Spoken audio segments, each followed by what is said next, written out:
রাসেল লিখেছেন যে নারীরা কথায় কথা অভিশাপ দেয় তার বিধান কি, তাদের দোয়া কি কবুল হবে?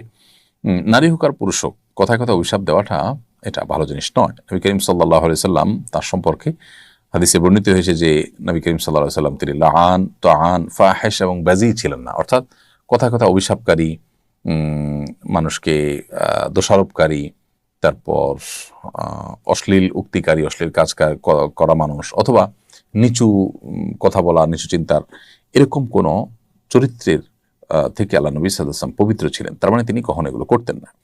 তো সেজন্য কোনো নারী হোক আর কোনো পুরুষ হোক, যিনি কথায় কথা মানুষকে অভিশাপ দেন তিনি অবশ্যই গুনাহগার, তিনি অবশ্যই পাপিষ্ঠ, এবং এটা অভিশাপ দেওয়াটা একটা গুনাহ। মানুষের প্রতি আপনি কোনো কারণে অসন্তুষ্ট হয়ে আপনি যদি কিছু তাকে ভর্ৎসনা করতে চান, তাহলে এমন শব্দ বলবেন যেটাতে অভিশাপ নেই বরং দোয়া আছে। যেমন একজন মানুষ খারাপ কাজ করছে, আল্লাহ তোমাকে হেদায়েত দান করো, তুমি খারাপ কাজে ফিরে আসো, এটা উৎসাহ প্রকাশ করে মানুষ বলতে পারে। কিন্তু যদি আপনি তাকে বদদোয়া দেন, তাহলে সেক্ষেত্রে আপনি নিজেই গুনাহগার হবেন।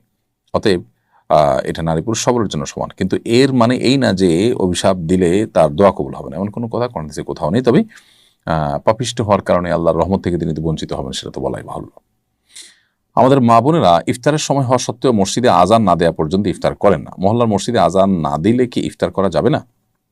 দেখুন, মহল্লার মসজিদে আজান না দিলে ইফতার করা যাবে না, ব্যাপারটা তা না। ইফতারের সম্পর্ক আজানের সাথে নয়, সূর্য ডোবার সাথে। সূর্য ডুবেছে এটা নিশ্চিত হয়ে গেলে আপনি ইফতার করে ফেলবেন।